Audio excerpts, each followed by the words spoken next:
Good morning. Today is Sunday, November 29th, 2020. This week's Parsha, we find that Yaakov, after more than 20 years, meets his brother Esav again. And of course, the last time they met, it was under very difficult circumstances. Esav threatened to kill Yaakov. But now they are more than 20 years later, and at least on the surface, the meeting is peaceful. And then Esav says the following to Yaakov. Vayomer, Esav says to Yaakov, Nisa v'nelcha ve'elcha l'negdecha. Let's travel together. We've been away all these years. You have your family and your camp and your flocks, and I have my family and my followers and my flocks. Let's go together. Vayomer Elav, and Yaakov says to Esav, Adoni Yodea, you know, Esav, Ki hayeladim rakim, I have young children. Vatzon vabakar alos olai, and I have tender flocks, sheep, and cattle. Udfakum yom echad v'mesu kol hatzon. If we were to go as fast as you, Esav, you're traveling with soldiers, you're traveling in a military manner, you're going fast. We go slow, we have children, we have the small animals. If we were to go as fast as you to keep up with you, it would harm our flocks. They wouldn't be able to keep up. Yavor no Adoni livnei avdo. Esav, you go ahead. You go in front of us. Vani esna lo li'iti. And I will travel at my own pace. Asher lefanai. Ulregel hayeladim ad asher avo el Adoni se'ira. I will travel at the pace necessary for my work, and I will travel at the pace necessary for my children, and we'll meet up eventually. That's what the pasuk says. Our sages explain, what does it mean, the pace of the work and the pace of the children? The pace of the work means the pace that I need to go in order to do my work. And my work is not only my 6-day-a-week job, but my work is also my work on Shabbos, and my work on Yom Tov, and my work in davening, and my work in learning Torah. And the pace of the children means the pace that it takes to establish a family, and to have children, and to educate those children, and to raise those children. And those two paces are very, very different than the pace of a person who is only involved in the pursuit of their career. Sivan Rahab Meir tells the story of a friend of hers who's a computer programmer. And she said something very similar to this. She said, home is the opposite of work. When I work computer programming, I am giving commands, I'm writing codes, I'm developing programs, I'm talking to adults, I'm doing very sophisticated stuff. And the minute that I enter my home, I'm a kindergarten teacher. I have to slow down, I have to speak in a softer way, I have to go slowly, I'm not able to accomplish all the other things because I have to give my attention to my children. Sivan says the same thing about herself. So remember, Sivan, Rahab Meir, is a journalist. And she says about herself, she says the same thing. During the workday, when I'm at work, I have to edit, I have to shorten, I have to make sure that I get my point across as quickly as possible for television so they don't cut away to the commercial.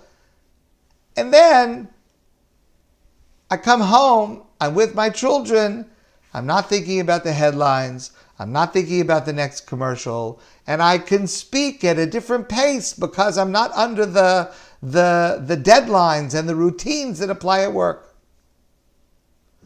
And she says, this pasuk, I will move at my own slow pace. These are words to live by as a Jewish person. This is a motto for a Jewish person. Because here's the insight. The truth of the matter is, a person who brings children into the world gives up their free time. I put that in quotation marks. A person who keeps Shabbos loses 1/7 of their income. One day a week they can't work. A person who spends time studying Torah, goes to minyan, davens, they're wasting, in quotation marks, a giant part of the day.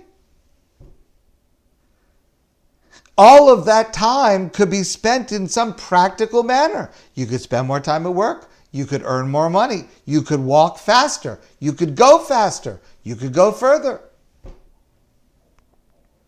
What Yaakov is saying to Esav is something that is so profound.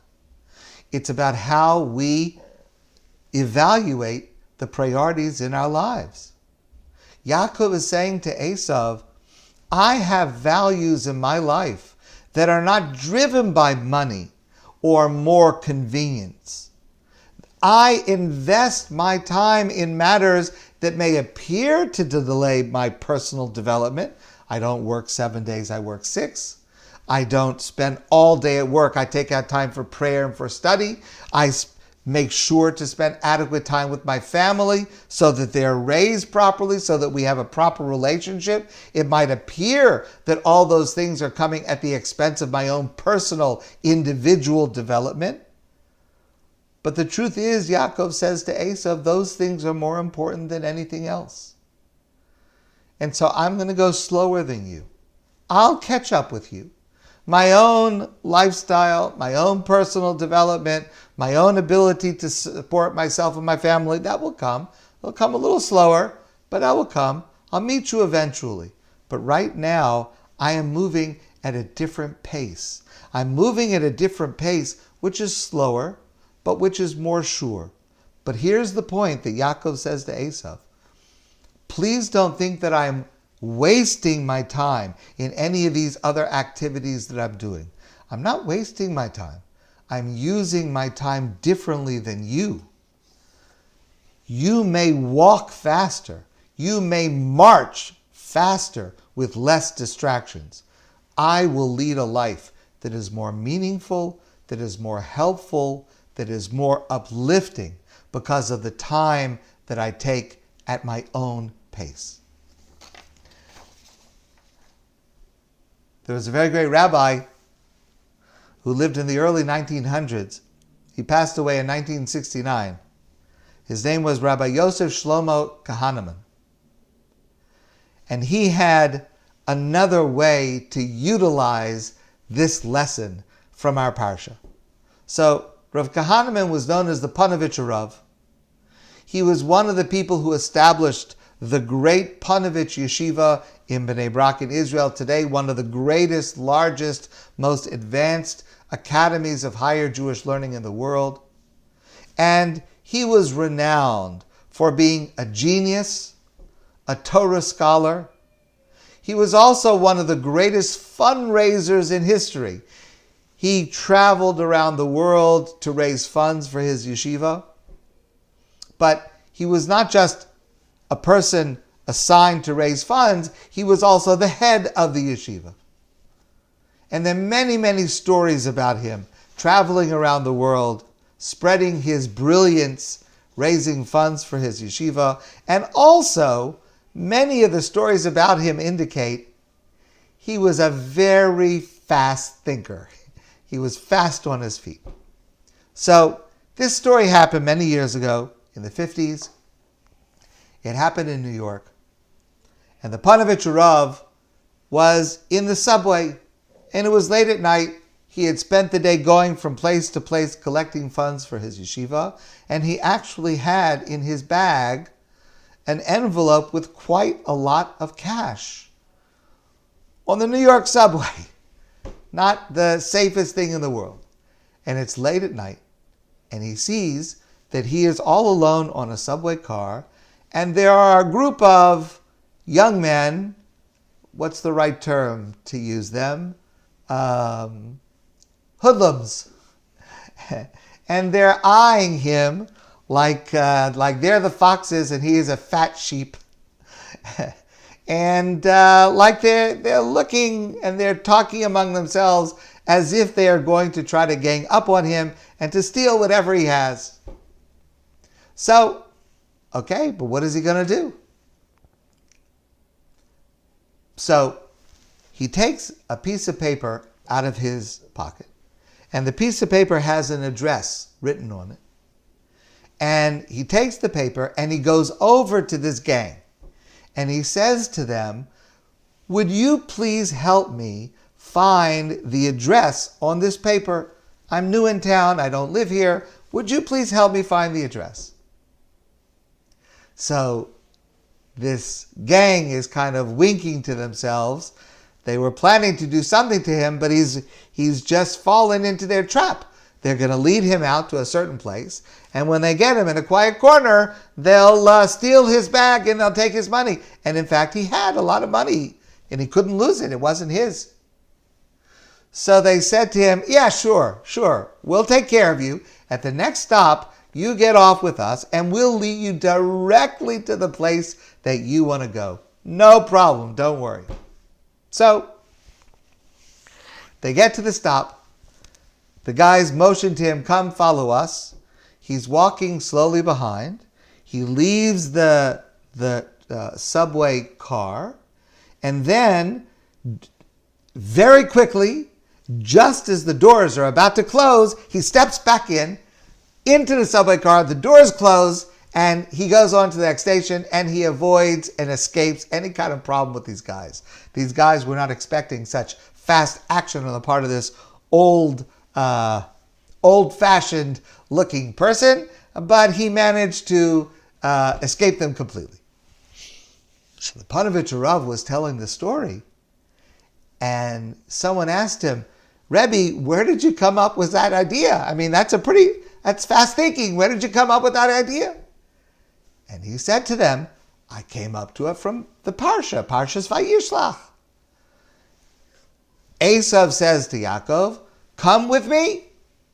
And Yaakov says, 'Yes, I will come with you, but I have to go at my own slower pace.' So Esav heads off. Yaakov is still heading in the direction. Our sages say, when will we finally arrive there? When Mashiach comes, we will finally arrive there. But meanwhile, meantime, we're going at our own slower pace. The Panovich Rav says, I learned from this pasuk in the Torah that in a time of danger, it might be a good idea to let the person think that you are going with him, and then you slow down and he goes on ahead. That could be a very good strategy. So he managed to learn this pasuk about going slower to be able to put into a strategy to protect himself from being mugged and having his money stolen. In any event, as a lifestyle, as a way of living, this is such an important lesson. We go at our own pace. We go at the pace that sees the value of observing Shabbos, the value of not always going in a direct line, but spending time in prayer, but spending time with our families to develop our families.